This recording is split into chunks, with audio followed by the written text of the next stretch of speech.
feel like my first novel was high concept. I could explain it in a sentence, which was a girl's brother goes missing, but she never really liked him. And that was it. And I didn't appreciate at the time how nice it was to have a book that you could explain in a sentence, because I have not written one since.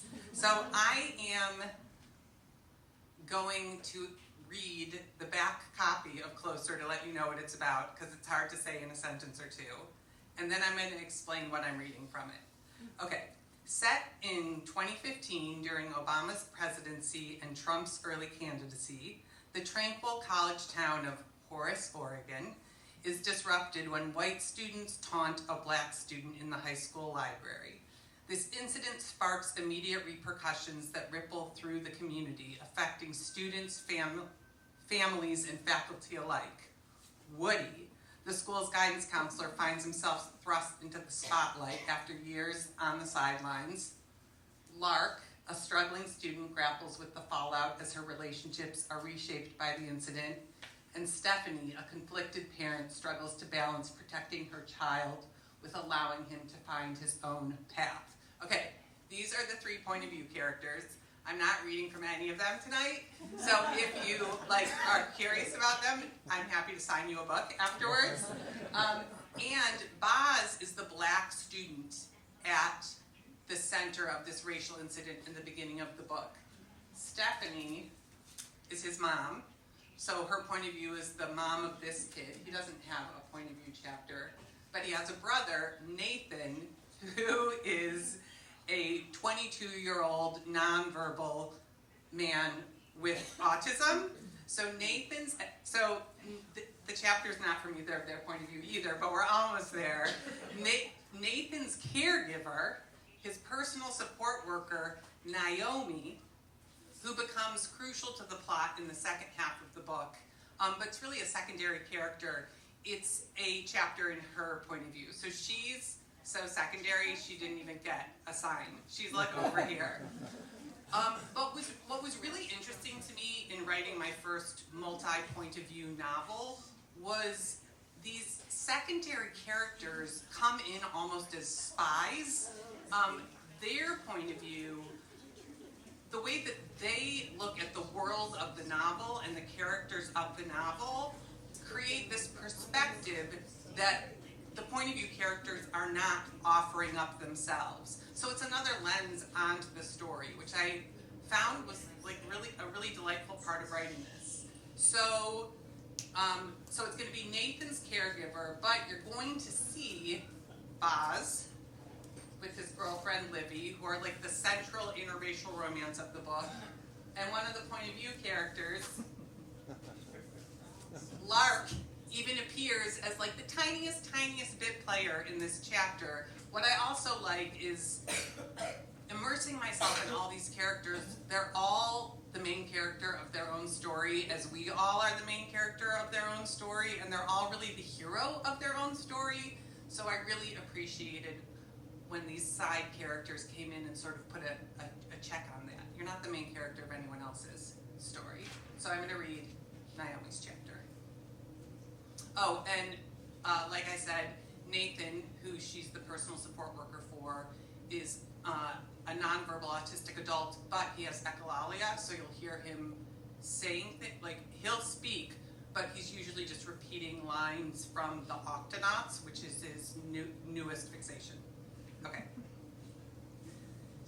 Nathan's breath stinks sweetly of syrup. Nay, nay, nay, Naomi murmured to him as she wiped his fingers. All 10 fingers, she murmured. Up till this week, he'd not let her touch his hands. Face, she left alone. Face he could not tolerate, and what did she care about a dirty face? Hands, she tried warming up the wet rag. She tried cooling it down. She tried paper towel. She tried cloth napkin. Lukewarm baby wipe, it turned out. Everybody, no matter what, enjoyed being attended to. Some people required more puzzling through was all, more piecing together bit by bit. When she finished wiping, Nathan held up both hands, fingers splayed apart so Naomi could do more. Gotta grab some lunch. Mr. Fenning came through the kitchen in his shorts and polo shirt. Pup, pup, he said to Nathan, kissing the boy lightly on his head. You don't give this one a hard time. He pointed an elbow to Naomi, and Nathan said, not unhappily, hold on, this could get bumpy. Don't I know it, Captain Barnacles, Mr. Fenning said. There was definitely a Mr. Mom thing going on in this household, which was fine with Naomi. She didn't really care. But Mr. Fenning was the warm and friendly one, the one who came up with new dumb nicknames all the time and who told stupid jokes. She always liked it best when Mr. Fenning left. He was okay, but there was a way she had to be with family members, and it was the reason she'd been so bad at all her other jobs. She'd been a stocker at Safeway, which she was good at, until someone stopped her in the canned vegetable aisle to ask where the Benadryl was, or someone stopped her in the Benadryl aisle to find ice cream. No, not the regular ice cream, the sale ice cream from the weekend paper. Same for data entry at the downtown tech firm. She could type fast, but there was all sorts of team building, and she and Singh, the other data entry clerk, had to tell each other how their families of origin dealt with conflict. A belt, mostly, Singh had told her, smiling. She'd applied for her first group home job because it was walking distance from her apartment, and all you needed was a high school diploma or GED. To her surprise, here she was good with people. Not her co-workers who were lazy and small-minded, but with the residents who seemed to like how direct she was and focused, with a low tolerance for BS or chit-chat, which none of them were capable of anyway. And instead of distracting her from her job, they were her job. And she particularly enjoyed figuring out each one. Ruby did not do well with eye contact. Elizabeth liked to be real close, so close you had to tell her to back off. And if you said it loudly and clearly, but not aggressively, she would. It was nearly a year at that group home, and then 15 months at another, which made her the senior employee at both, and the best at her job out of anyone, which felt good and strange, like winning a race when no one else was bothering to even run. Eventually, with her CPR training and her first aid certification and her upper body strength from a childhood of chopping wood and hauling junk to the dump, she became a personal support worker with the county, and it was, at that point, she guessed, her career. Things are good, Mr. Fenning said to her. You got everything? He peppered her with questions whenever they were in the same room. To Naomi's relief, she often didn't have to answer. Mr. Fenning would naturally fill the silences with his own narration. You know how every character is the author? This is totally me. Lunch, then off to campus, then a couple office hours appointments, then back here. Where's the mayo? You seen the mayo? No, she said simply as she wiped between Nathan's fingers. His hands were clean, but she'd let him decide when he was finished. She knew her quiet made Mr. Fenning uncomfortable, and she wasn't trying to be rude. But she was focused on Nathan, and Nathan knew it. This is what made her good at her job, at her career. The part of her brain that came up with small talk, that tried to set people at ease in their own home, that was a very different part than the one that watched Nathan's face, cataloging his responses into an ever-expanding map in her mind, so she could anticipate his upset and steer him instead toward calm.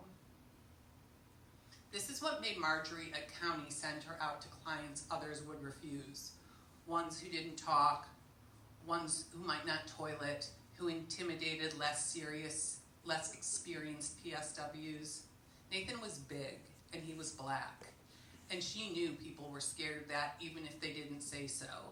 Naomi had been born half an hour away in a tiny town made tinier from the lumber bust. Her father not able to work in the mill that his father had worked in, and his father's father, instead trading in wood products and Jesus, cursing the liberals and the gays and the blacks with equal vigor. If Naomi had felt any surprise that first day when Mrs. Fenning answered the door, if she had felt a twinge of betrayal, Marjorie didn't warn me. She swallowed it down so reflexively it blunted her very awareness. Through force of will alone, Sheer daily stubbornness. She would not become her father. Later, they were in the bathroom, working with the electric toothbrush, practicing holding it and moving it in circles, tooth after tooth, no toothpaste yet, the switch set to off. One tooth, then the next, she said quietly. He appeared to be sucking on the bristles, and she was about to redirect when the front door opened into bright noise, voices, laughter. Nathan dropped the toothbrush into the sink and let out a slurry growl. Front door, Naomi said, calm and low. More laughter. A girl's voice. Nathan rocked on his heels.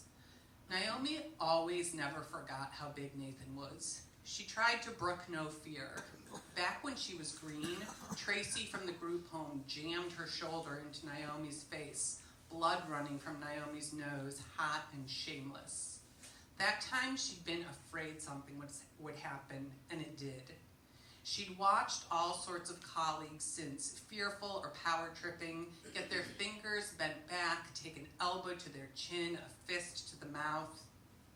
The meanest son of a bitch she'd ever worked with got his 2 front teeth jammed up into his gums from a girl he was trying to restrain, half his size but with nothing to lose. Calm and even was Naomi's trip.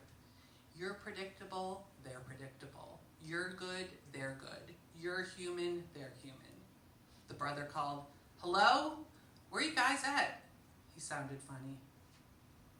"Already on it, Captain," Nathan said, hanging onto the sides of the sink. "Hey," Naomi said firmly but not too firmly, close but not too close. "It's okay." To the brother, "Bathroom." The boy appeared, holding hands with a girl in short shorts and a stringy tank top. She looked entirely too young and too old at once, the lineless face and matted hair of a little girl, yet bold nipples bulleting through the tank top's fabric. The triangular tips of her bra cups came well up over her shirt's neckline, no attempt to conceal them.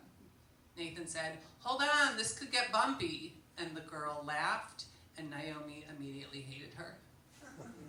The brother, his name was Boz, she remembered, said it's one of his sentences, while Nathan slapped and slapped the sink and barked 3 times, "Nacho, nacho, nacho," and Naomi tried to hum quietly in time to his slapping. Boz was saying, "It's okay, bud, it's okay, these are my friends," and the laughing girl wasn't laughing anymore, nodding, saying hi, holding up an uncertain hand, and it made Naomi grateful not to be a teenager anymore. A second, smaller girl had long bangs in her eyes, a smaller version of the first, this one in a limp sundress. "Hey," Boz was saying quietly to Nathan, "we're good." His face was so like his brother's and yet not, absent Nathan's ruddy cheeks and chapped lips, and also, too, an awareness. From a certain angle, the contrast of the 2 boys could break Naomi's heart, but she would not let it. She thought of how Nathan savored frozen grapes, how last Monday he tried to tame his eyebrows with a toothbrush, how every picture he drew was slashes of yellow crayon, then orange, sunset after sunset. Noise trailed Naomi and Nathan, every room connected to every room on the main floor. Naomi had gotten Nathan his backpack, weighted with books, and slowly gotten him back into his body, easing him out of the bathroom into the much more reasonable den. Even here, he was distracted by the chirping from the kitchen. Naomi was too. The rises in laughter, the occasional "shit" and "what the hell." "I cannot believe these views," one of the girls said. "And who has 2 fridges? How is that even a thing? Does the butler make dinner for you?"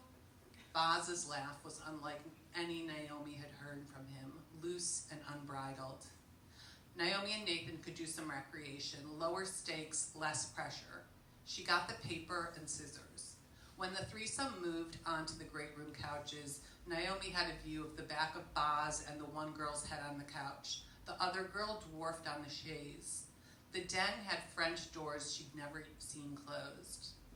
Nathan held the mouth of the scissors over the green construction paper in such a way that it creased instead of sliced. "Already on it, Captain, already on it," he slurred. Naomi tried to angle his wrist, coaxing the physician's position of the scissors, but Nathan was intransigent, putting up a fight at every touch, their normal rhythm lost. The girl on the couch had her head on Boz's shoulders. From what Naomi could deduce, they were watching a video over and over on his phone, laughing and laughing. Boz kissed the girl on her hair. Naomi struggled to not look. Nathan imitated the girl's laughter, but lowly, crouched full body over the scissors. And Naomi knew she should close the French doors. This was too much for him. It wasn't fair. Boz was laughing too, but it was muffled now by his mouth on the girl's ear.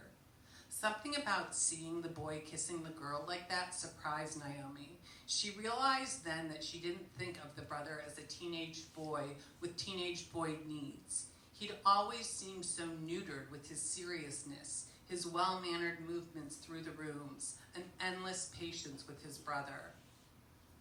She'd felt sorry for Boz, and his mom too, how closed off they seemed, how dead to themselves, as if they'd let Nathan hold all the wildness of the family, all of the abandon, which was perhaps the biggest reason of all that Naomi felt an affinity for Nathan. She was Nathan. Everyone she knew, her roommate waitressing to save for a car after she wrecked the last one in a DUI, her ex-boyfriend who borrowed friends' phones to call her since she blocked his number, their across-the-hall neighbor who smoked out the window and then got in screaming fights with their landlord about the non-smoking clause in the lease, were all Nathan. Nathan, who'd given up on the scissors beside her and instead ripped the paper into long strips. He made a yipping noise, a short, sharp bark, which was new and unpleasant. "Show you my room?" Boz announced, up off the couch, not turning around even once to look at Nathan, who persisted with the terrible yipping. "Scissors, scissors," Naomi tried to match his rhythm, as footfalls rang down the stairway and a door closed below, the voices and laughter starting anew. Nathan stood from his chair, swinging the scissors, yelping, and Naomi tried nay, nay, nay, which had worked all the way up until now. Have a seat," she sang softly, but he was past listening, his yipping pitched and more pitched, his arms swinging, and surely they heard him from downstairs. Naomi wondered what the brother in his bedroom would do. Turn the music up, apologize, make a joke at his brother's expense, sit, until finally she stopped with the pleas and decided instead to step back and give him this minute or two. She would give herself this too, the loneliness of proximity, the goddamn grief of it.